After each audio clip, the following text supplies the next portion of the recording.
I told President Trump that she is available for booking January 20th, 2025, when Donald Trump is triumphantly restored as the 47th President of the United States. It's great to be here. It is great to be out of Washington, D.C. I don't know if any of you have challenges with your coworkers sometimes, but I've had a few lately. I've got one that wants to throw Hamas pep rallies in the Capitol building. Another, when he doesn't want to turn in his homework, he pulls the fire alarm. I saw that the Senate Judiciary Committee room was trending today on social media. And don't click on it if you haven't already. It's not what you think. Something far worse. But it seems crazy stuff is kind of always going on in that crazy town. And it's great to be here in America's heartland. Though I have to admit, usually this time of year, it's mostly folks from Iowa going to Florida, not the other way around. And we call you all snowbirds when you come down to Florida with your Big Ten sweatshirts on, and you go walk on the beach in like 50-degree weather, and you get in the water, which is just amazing to us. We assume you're all part polar bear. And I shared that story earlier at a meeting with some of our volunteers at the Cedar Rapids headquarters, and afterwards a guy who'd served in Vietnam came up to me and said, "I am part polar bear," and confirmed it. And we went later today down to Independence and met with some great folks there who are part of our enthusiastic America First movement. And one of the fellas at an AmVets hall, at the kind of table where you know there's been a whole lot of strategizing and heavy thinking, he folded his arms and said, "You go back and you tell President Trump we're going to get 75% for him in the Iowa caucuses, shut down this Republican contest, and ensure that he is our nominee so that we are united to defeat Joe Biden and the Democrats who've been destructive to our country." So 75%, I'm counting on all of you to be able to deliver on that great promise. And you know, it seems as though the Democrats have kind of given up on Iowa. Used to be they'd come here for their caucuses, and you all would take the opportunity, along with your neighbors and fellow Iowans, to vet their candidates, and now they've deemed your state insufficiently diverse to hold caucuses here. So it's not just our military and our economy and the corporate boardrooms. Literally, the state of Iowa has fallen victim to the Democrats' crazy DEI agenda. But we still care deeply about Iowa. Republicans will compete in this great state, and Donald Trump is going to win it. I do want to level with you. Things are going really bad for our country now. And I think it's important for leaders to acknowledge that. I mean, right now, we've got 61% of the country, probably including a lot of folks in this room, who are living paycheck to paycheck. And when that paycheck doesn't stretch for that pay period, more and more Americans are turning to credit cards just to be able to bridge the gap. And the APR on those credit cards is rising very quickly because of all of the printing of money that is going on in Washington, D.C. We have not had a time in the last decade where more of our fellow Americans have been having to face foreclosures for residential properties. It's the highest in a decade. Highest in a decade also for commercial, because businesses aren't growing and thriving the way we were during the Trump economy. There is a real contraction of what we can do and who we can sell to and how we can make the great American dream possible for more of our neighbors and more of our countrymen. We're also seeing this real distortion of our energy economy. I couldn't believe it today as we were driving across the beautiful state, all the signs up saying no solar farms, no wind turbines. It seems as though we are turning America's heartland into some Green New Deal experiment, and it's costing our country a great deal. We are a nation blessed to have a great wealth of fossil fuels, and we ought to have the ability to have cheap energy for all Americans for a high quality of life. And there's no shame in saying that.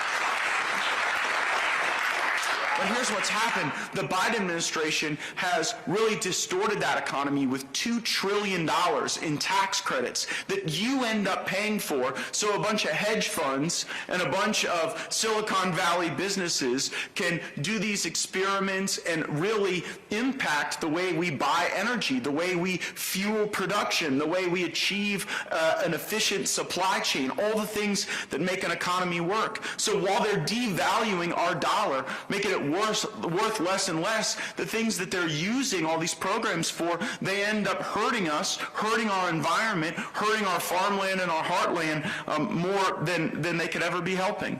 Right now, we're also seeing in the politics a real shift, and you probably feel it. We're engaging more people at our Trump events who didn't even vote in the 2020 election because they've started to see how bad things have gotten. The reason we're going to get more votes from people under the age of 30 in this election than in the last election is because folks under 30 have started to realize that under these Democrat policies, they will never own anything. They'll never own a house. They'll never get a plot of land. Even the ability to buy a car is out of reach for so many Americans because of these high interest rates driven by the inability to have review of our budget. I am trying to bring some sanity to Washington, D.C., and they all think I'm crazy, but I kind of think they are. But to me, it is crazy to vote on the entire budget of the United States of America all at once, up or down, because we would all want to be there for our troops and our veterans and the elderly and the disabled, but when you are required to vote for those programs alongside all of the waste and wokeness, then you don't get the type of itemized review that can put downward pressure on spending.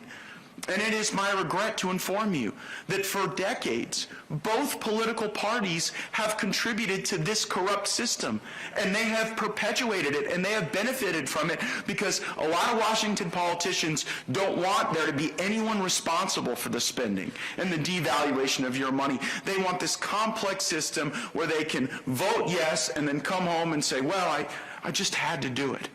More of our Republican colleagues have to have the courage to say no to the Biden administration. No more funding a border that is broken where they will not secure our homeland. No more funding these federal agencies that get turned against the people. No more funding a corrupt Department of Justice if we do not bring them to heel in line with our Constitution and the rule of law and get them out of the election interference business. We have to be willing to say no, and we have to stop these budgetary woes, and young people more and more are seeing it. And then in that group of people that are more 30 to 49, that parenting age, more and more people are coming to our political position because they don't want to co-parent with the government at the schools.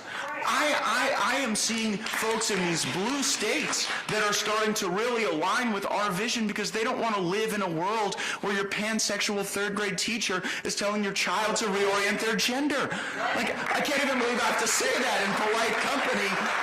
But it is increasingly what the other side is bringing to bear. And so President Trump has a vision for our federal agencies where they are slimmed down, where they're not making every decision in Washington, D.C. And then if it's our state boards of education, if it's our local school boards where we have seen moms and dads step forward to serve in patriotic and helpful and meaningful ways, then we've got a chance to chip away at this thing.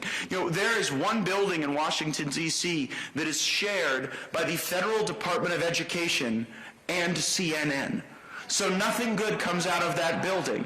And perhaps when President Trump is returned to the White House, there'll be a lot of empty office space in that building for a variety of reasons. We've got to talk about what's going on the border right now. I remember when I first started doing the math and calculating that during the Biden administration, we could get 4 million people in our country illegally, and how inflationary that is. It creates so much consumption, what a drain it is on our social services. Well, now 4 million, I mean, that's a thing of the past. We're looking at 6, 7, 8, potentially 9 million people coming into our country right now. 10,000, 12,000 a day encountered. And you know why? A lot of them are just giving up because they know they're not going to get sent home. They know that there's not going to be a real review of the legitimacy of any asylum claim. They know they just say the magic words and they get processed right into the country. Here's the good news that I can share. We know how to solve this problem. This is not an unsolvable problem. You actually can know when people come and go from a place. We are the nation of the Ring doorbell camera. You don't think that we could figure out who comes and goes from a place? Go into any casino in America.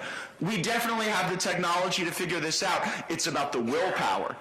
It's about the willpower to return to the Trump policies. During the Trump administration, the rules were pretty clear. If you got to a safe third country, you waited there for asylum. You remained in Mexico. We used Title 42 authorities to secure the border, and our policy under a Trump administration will be detain or remove. That's simple. And then we will have internal enforcement of our immigration laws. We're not just going to finish the wall and the physical barriers and get those policies intact. We have to find out all the folks who have been just released into our country from these Biden buses, and we need to track them down and ensure that they cannot do harm to our neighbors, to our loved ones, to our fellow Americans. And we can do these things, and we must do these things, but what Joe Biden is telling us right now is that the border problem can be solved with just more money. More money, and here's how they'll pitch it to us. They'll say, well, if the Republicans in Congress will go along with another $60 billion for Ukraine without a plan or without a purpose or without a vision, then we'll do some more border money. But my friends, without the changes in the law, without changes in how we view asylum, without returning to the Trump-era policies, my fear is that that money that Joe Biden wants will just accelerate the flow of illegal immigrants into the United States of America. So we have to be willing to say, no, our red line is the Trump policies or bust on the border.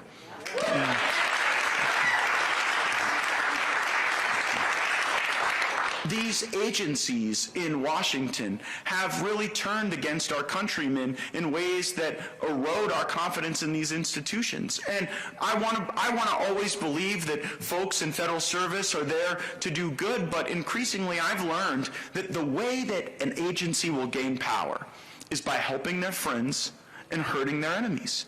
And we'd like to think that groups like the FBI and the DOJ would be above that. They would not sink to that level of politics. But we've now seen that those are some of the most political and some of the most dangerous agencies that exist in the United States of America. But it's not just them, it's even the post office. Did you know the United States Postal Service has a covert program to monitor your internet behavior and your expressions of political thought? And when we asked the post office why they weren't just delivering the mail, maybe on budget and on time, right? The answer was, well, they had to know where a political protest might break out where they would have to reroute the mail. Yeah, so you're smart enough not to believe that, but it shows how deep the muck is in that swamp. And as a Florida man, I can tell you that when you start draining the swamp, and you got to bring that water level down, and when you start doing that, the alligators and the rats and the lizards and the vermin, they don't really like it. They don't thank you for draining the swamp. They bite and hiss and spew their venom as much as possible. And so we have to be willing to endure that. We have to have the strength. And with all due respect to all the other Republicans who are running for president right now, there is one man with the experience and the drive and the vision to lead our party and our movement, and that is Donald J. Trump.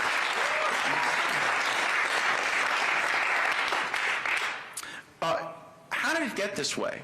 How did it get this way where these agencies were turned against us, where our budget was not in any way in line with our thinking about how to appropriate dollars where our border was exploded? The reason it got this way is because Washington, D.C. is a fundamentally corrupt place. And for far too long, it's been the same special interests in big pharma and big business and big banks and big tech that have bought off the people in both political parties. And so it's mattered less who's in control of what branch or what body or what caucus, because far too many of the people in Washington, D.C. are working for the same special interests. And that is why President Trump is so dangerous to them, because they know he cannot be bought, he cannot be corrupted, he cannot be persuaded. Because in Washington, D.C., first they try to buy you off, then they try to compromise you, and then they try to destroy you. I know, I've been through it. And what I can tell you is, like President Trump, when you come out the other side, you are stronger and you have the armor of God and the vision and the capability to go forward and dismantle these systems. That is why I'm so enthusiastically for President Trump, because he sees it, he knows it, he gets it. And when you observe all that they're putting him through, it just makes me want to rededicate myself more. When I see the phony charges, when I see the misuse of the criminal justice system, when I see them try to bankrupt and jail this man, it makes me want to book that next trip to Iowa. It makes me want to make sure that I call 10 people to come and caucus. And that's what we have that these other astroturfed movements don't have. We are the ones. We are the people. There's no other group coming to save this nation. We have to unify as patriots, and we have to know the stakes and what is before us. Ginger and I travel all over this country to encourage our America First brothers and sisters, and we do it on the West Coast, the East Coast, all over. And in some places, people wonder how they can have a role. Maybe they don't have a really swing Senate district where they live, or maybe there's not one of the most important congressional contests there, and so they really have to think about how to become digital warriors, or maybe donate financially to a campaign that's in another part of the country. But you are right here where all the action is, at the tip of the spear. And here's what's going to happen on caucus night. We are going to be either a divided movement, a divided party that will stumble off into New Hampshire and South Carolina and Super Tuesday, with Republicans spending tens of millions of dollars fighting each other, while the Democrats just continue to prop whatever version of Joe they have up and trot him out on the stage. Or you can deliver such a resounding victory in the Iowa caucuses that we acknowledge that this is a specific moment for a specific man, and that our party and that our fellow conservatives and like-minded independents and Democrats will join with us to get the nation back. And that is what we need. I've been in government too long. I was first elected in 2010, and when I first was elected, I really believed that Republicans and Democrats would get into these positions and would just have a different vision about how to succeed. You want America to do well, but one team's got one set of play calls, a different team's got a different set of play calls. But what we have now seen in a very frightening and stark way is that our political opponents no longer want America to succeed. They believe that the world and the nation will be better and safer and more egalitarian if the version of our country that we have today crumbles. That's why they call us extreme MAGA Republicans, because they never thought America was great in the first place.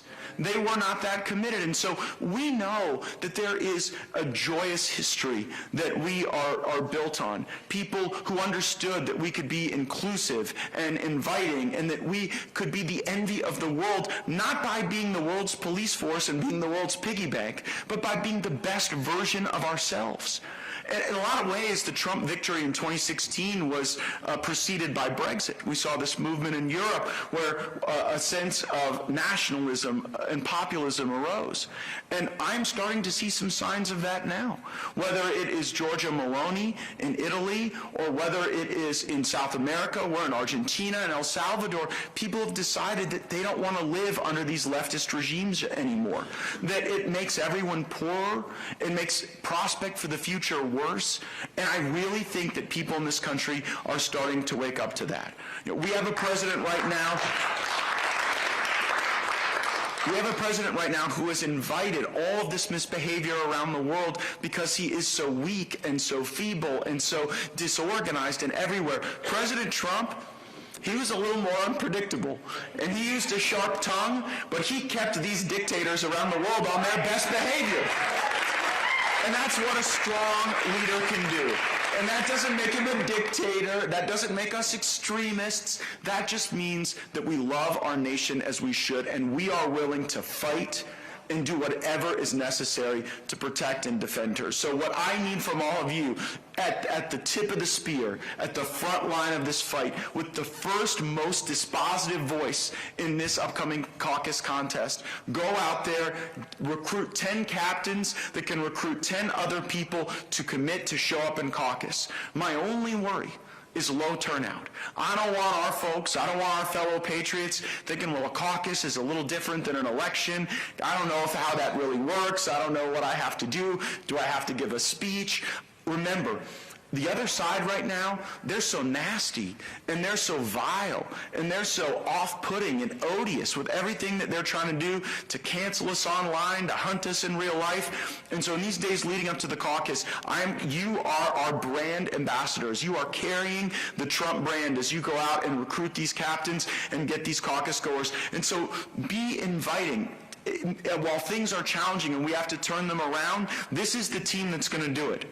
And I am so very proud to have all of you on my team. Thank you for letting me fight for you in Washington. Thank you for all you do for the Hawkeye State and for President Trump. Let's go, caucus. Let's go win. Let's get to that 75% and let's go get them. Thank you all so much.